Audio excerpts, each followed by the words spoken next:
Olá, bem-vindos à nossa conversa de hoje. Vamos mergulhar direto no capítulo 1 do Manual da Igreja Adventista do Sétimo Dia, o foco: nome e organização. A fonte principal é o próprio manual, claro, e a ideia aqui é tentar entender melhor os fundamentos, sabe? A identidade e a estrutura da igreja. Acho que é bem importante para quem quer, sei lá, compreender como as coisas funcionam lá dentro. Com certeza. E olha, pode até parecer algo assim básico, né? Nome, organização, mas são pilares essenciais mesmo. Eles dizem muito sobre as prioridades da igreja, a forma como ela tenta cumprir a missão dela no mundo todo. Certo, então vamos começar pelo nome. Igreja Adventista do Sétimo Dia. O que esse nome carrega? Qual o significado por trás dele? O nome é quase um resumo da mensagem principal, sabe? A adventista vem da crença forte na volta de Jesus. É um ponto central, esperado. E do sétimo dia, bom, isso destaca a guarda do sábado, o sétimo dia da semana, como o memorial da criação, um sinal de lealdade a Deus, né? Entendi. Funciona como um cartão de visitas teológico, então. Exato. O nome já diz muito sobre as crenças fundamentais. Mas me diz uma coisa, por que existe tanta formalidade, digamos assim, em torno do uso desse nome? Tem restrições? Sim, tem sim. E isso é bem importante para manter a unidade da igreja no mundo todo. O nome é registrado legalmente, sabe? Então só as igrejas, as congregações e instituições que são oficialmente reconhecidas pela Associação Geral é que podem usar. Isso ajuda a proteger a identidade global da igreja, garante clareza e evita que grupos independentes usem o nome sem seguir os princípios e as práticas que foram estabelecidos. Ah, entendi a lógica. É para proteger a identidade mesmo, faz sentido. Agora falando do manual em si, de onde vem a autoridade dele? Qual que é a base? Bom, ele tem duas bases principais, digamos assim. A primeira, a mais fundamental, são os princípios da Bíblia. Isso é visto como a base imutável da fé e da prática. A segunda base são as decisões, os regulamentos que são votados nas sessões da Associação Geral. Essas decisões, elas meio que traduzem os princípios bíblicos em orientações práticas para o dia a dia da Igreja Mundial. É uma combinação, sabe? Doutrina e organização, tudo acordado coletivamente. Interessante, então tem princípios que não mudam e aplicações práticas que podem talvez evoluir com o tempo e com as decisões. Exatamente. E aqueles suplementos que a gente ouve falar que algumas divisões criam, como é que eles entram nessa história sem criar conflito com o manual principal? É um ponto bem interessante esse, sobre o equilíbrio entre ser uma igreja mundial, unida, e ao mesmo tempo poder se adaptar às realidades locais, né?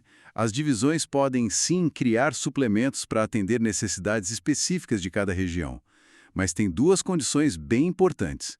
Primeiro, não podem contradizer o que está no manual oficial. E segundo, precisam da aprovação da Associação Geral. Ah, então tem um controle? Isso permite uma certa flexibilidade cultural, contextual, mas sempre dentro dos limites da identidade e dos princípios que são compartilhados no mundo todo. Faz sentido. É uma tensão controlada, digamos, entre o global e o local.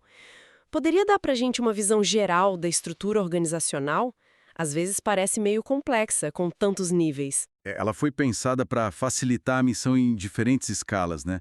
Geográficas, administrativas. Imagina assim, como camadas que se conectam. Começa com a igreja local, que é a comunidade ali, a base de tudo.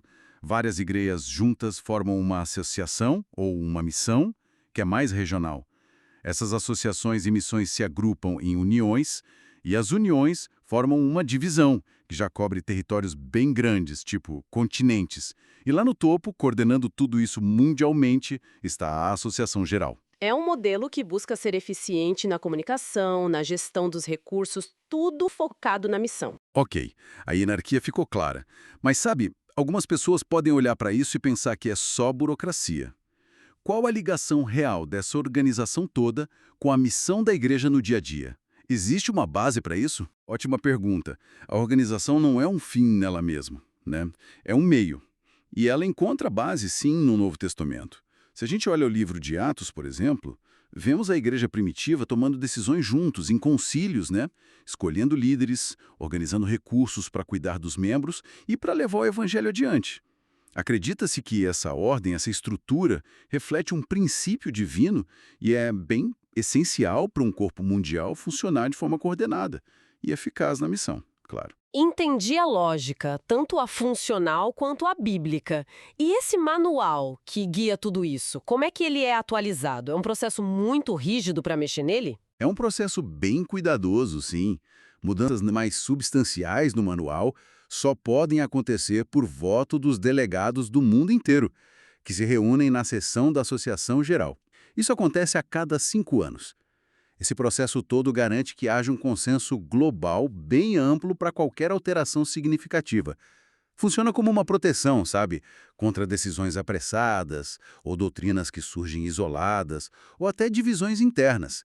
É um mecanismo que busca a sabedoria do grupo, a segurança coletiva. Entendi. Então, compreender essa estrutura toda não é algo só para quem é líder, mas faz parte da experiência de cada membro, de certa forma. Aquela ideia de organização como missão em movimento parece bem central nisso tudo. Exatamente. O capítulo 1 mostra o manual não só como um livro de regras, frio, mas como um acordo coletivo. Um guia para viver a fé em comunidade de forma responsável, ordenada, onde cada parte dessa estrutura existe para apoiar o propósito maior, que é compartilhar a mensagem. Ótima síntese. E isso nos deixa com uma pergunta para pensar, né?